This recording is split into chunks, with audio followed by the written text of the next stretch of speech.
नमस्कार महाराष्ट्र, मी निकिता पाटील आणि आपण पाहताय TV9 मराठी। या बुलेटिनच्या सुरुवातीलाच आपण राज्याच्या कानाकोपऱ्यातली घडामोड जाणून घेणार आहोत। अर्थातच पाहूयात 36 जिल्हे 50 बातम्या। साताऱ्यातील वासोटा किल्ल्यावर ट्रेक करण्यासाठी पर्यटकांची गर्दी। 2000 पर्यटकांची बोटीतनं प्रवास करत वासोटा किल्ल्याला भेट। महाराष्ट्राचं मिनी काश्मीर असलेल्या महाबळेश्वरमध्ये सुद्धा पर्यटकांची गर्दी। सलग आलेल्या सुट्ट्यांमुळे महाबळेश्वर आणि पाचगणीच्या बाजारपेठेत खरेदीसाठी पर्यटकांची मोठी गर्दी। मालवण समुद्र किनाऱ्यावरही मोठ्या संख्येने पर्यटक आले। सिंधुदुर्ग किल्ल्यावरही मोठ्या संख्येत पर्यटक दाखल। मालवणातील स्कुबा डायव्हिंग आणि पॅरासेलिंगला पर्यटकांची पसंती। पुण्यातील भीमाशंकर मंदिरात भाविकांची अलोट गर्दी। प्रशासनाच्या अनागोंदी कारभारामुळे 5 ते 7 किलोमीटरपर्यंत भाविकांचा पायी प्रवास। दरवर्षीप्रमाणे यंदाही पर्यटकांची कोकण किनारपट्टीला पसंती। रत्नागिरीच्या दापोलीमध्ये समुद्र किनारे गजबजले। मुरुड किनारपट्टीवरही पर्यटकांची गर्दी। बारामतीमधील मोरगाव गणपतीच्या दर्शनासाठी मोठ्या संख्येने भाविक दाखल। नाताळ आणि सलग आलेल्या सुट्ट्यांमुळे पर्यटकांची वर्दळ वाढली। देवस्थान ट्रस्टच्या वतीने जय्यत तयारी। तर नाताळ आणि नवीन वर्षानिमित्त चंद्रपूरच्या ताडोबा अभयारण्यात पर्यटक मोठ्या संख्येने एकवटले। ताडोबाची बुकिंग आता ऑनलाईनही उपलब्ध असल्याने पर्यटकांच्या संख्येत यंदा वाढ।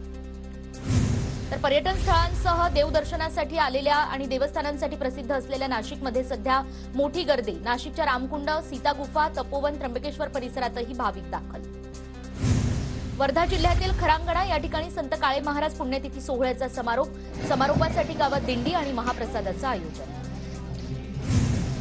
पुण्याच्या पुरंदरमध्ये उद्या दत्त जयंती सोहळ्यासाठी विविध भागातून दिंड्यांचं प्रस्थान। दत्तनामाच्या जयघोषात संपूर्ण परिसर दुमदुमला। सोलापूरची आरोग्य यंत्रणा कोरोनाच्या नव्या व्हेरियंटशी लढण्यास सज्ज। जिल्ह्यात JN1 चा एकही रुग्ण नाही। जिल्हा शल्यचिकित्सक डॉक्टर सुहास माने यांची माहिती।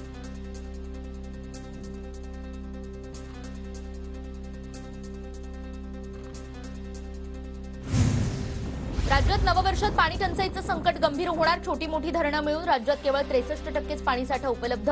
मागील वर्षीच्या तुलनेत धरणातील पाणीसाठा तब्बल 20.25% घटला। धाराशिव जिल्ह्यात यंदा पाऊस कमी झाल्याने 26 प्रकल्प कोरडे ठाक, तर 109 प्रकल्पात केवळ 12% जलसाठा शिल्लक। नागपूरमध्ये वंचित बहुजन आघाडीच्या मंचावरील बॅनर कोसळला। नागपूरच्या कस्तुरचंद पार्कमध्ये सभेचं आयोजन। वाशिमच्या नगरपरिषद व्यापारी संकुलाचा स्लॅब कोसळल्याची दुसरी घटना। वारंवार अशी घटना घडत असल्यानं व्यापाऱ्यांमध्ये भीतीचं वातावरण। सुदैवानं कोणतीही जीवितहानी नाही। सोलापूरच्या कामती गावात हृदयविकाराचा झटका आलेल्या महिलेचं एनसीसीच्या विद्यार्थ्यांनी वाचवले प्राण। घटना सीसीटीव्हीत कैद।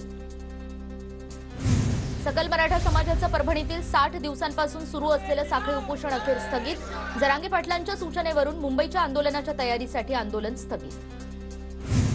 परभणीमध्ये 60 दिवसांपासून मराठा समाजाचं साखळी उपोषण। जरांगेंच्या समर्थनार्थ 20 जानेवारीपर्यंत उपोषण सुरू ठेवणार। सकल मराठा समाजाचा हा निर्णय। एसटीतून धनगर समाजाला आरक्षण देण्यासंदर्भात अभ्यास सुरू। सुधाकर शिंदेंच्या अध्यक्षतेखालील समितीनं बिहारमध्ये जाऊन माहिती घेतली। तेलंगणा आणि मध्य प्रदेशात जाऊन धनगर आरक्षणाचा अहवालही बनवला जाणार। रत्नागिरीच्या बाजारपेठेत दक्षिण आफ्रिकेतील मालवी आंबा दाखल। प्रसिद्ध हापूस आंबा बाजारात येण्याआधीच विदेशी आंबा बाजारात। मालवी आंब्याची 2800 रुपये डझननं विक्री।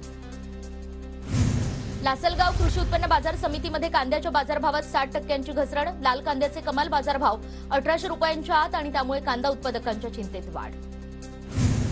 जळगावच्या साक्रीमध्ये कांदा पिकामध्ये शेतकऱ्यांना सोडल्या मेंढ्या। कांदा 3 रुपये किलो आणि त्यामध्ये कांद्यावर अनेक रोगाचे प्रादुर्भाव होत असल्यानं शेतकऱ्यांकडून संताप व्यक्त। लातूरच्या 5,36,000 शेतकऱ्यांनी उतरवला रब्बी हंगामाचा पीक विमा।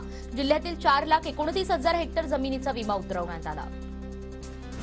बाजारात खाद्यतेलाच्या मागणीत घट। सोयाबीनची आवक घटूनही दर वाढत नसल्यानं शेतकऱ्यांना आर्थिक फटका। सोयाबीनला 4,720 रुपयांचा दर। सोलापूर जिल्ह्यात सोयाबीनच्या दरात मोठी घसरण। सोयाबीनची आवक मंदावली, शेतकरी त्यामुळे हवालदिल।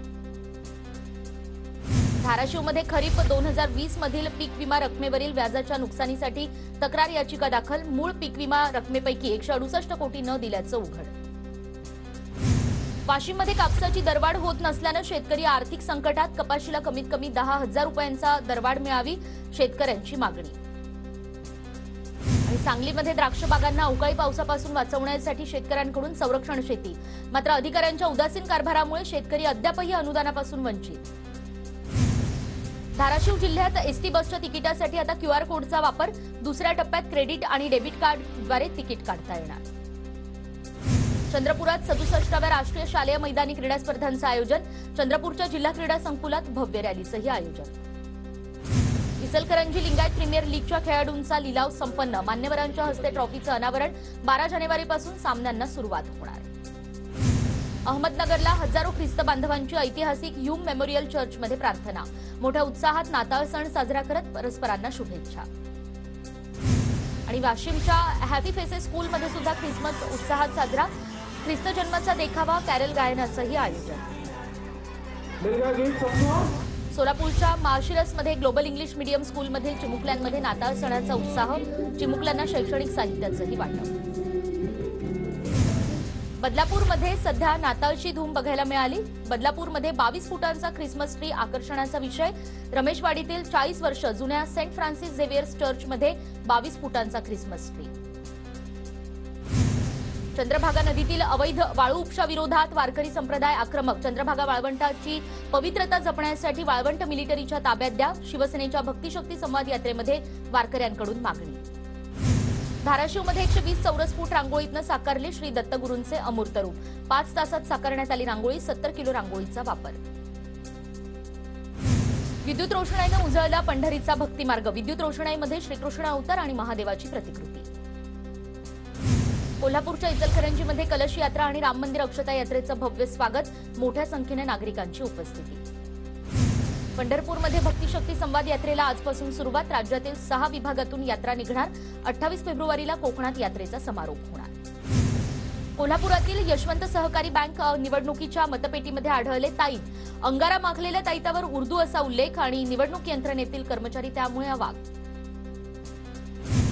परभणीमधील गंगाखेडच्या धारखेड पुलावर 2 गटात तुंबळ हाणामारी, संबंधित घटनेत 7 जण जखमी, दोघांची प्रकृती गंभीर, मारहाणी दरम्यान कारचं मोठं नुकसान, तर एक दुचाकी पुलावरून खाली पडली, गंगाखेड परिसरामध्ये भीतीचं वातावरण।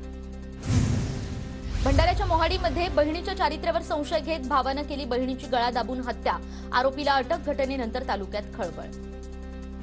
वर्ध्यात मोटरसायकल चोरी प्रकरणी एकाला अटक, चोरीचे 2 गुन्हे उघडकीस, 2 मोटरसायकल जप्त, रामनगर पोलीस ठाण्याच्या गुन्हे शोध पथकाची कारवाई।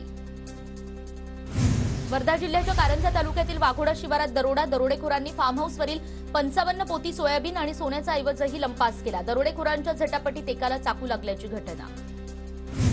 नांदेडमध्ये 12 ठिकाणी घरफोडी करणाऱ्या आरोपीला अटक, 25,65,000चा मुद्देमाल जप्त, शहरातील जवळपास 250 सीसीटीव्ही तपासात आरोपी ताब्यात। रत्नागिरीच्या संगमेश्वरमधील देवरूखमध्ये एका रात्रीत 4 बंगल्यांमध्ये चोरी, एका बंगल्याला कटरनं फोडत चोरट्यांनी आग लावल्याचा प्रकारही समोर। सोलापुरातील तरुणांनी बनवले दुधाच्या हिशेबासाठी विशेष अॅप, दूध ERP नामक अॅपद्वारे दुधाचा अचूक हिशेब ठेवता येणार, ग्राहकांसह विक्रेत्यांचा फायदा होणार। अमरावती जिल्हाधिकारी कार्यालय परिसरात आदिवासी आरक्षण बचाव कृती समितीचं आंदोलन, कोळी समाजानं घेतलेलं महादेव कोळी आदिवासी जमातीचं प्रमाणपत्र रद्द करण्याची मागणी। धुळ्यामध्ये राष्ट्रीय शिक्षण धोरणाची पोलखोल करण्यासाठी शिक्षण बचाव परिषदेचं आयोजन, मान्यवरांच्या हस्ते मनुस्मृतीचं दहन करत परिषदेची सुरुवात।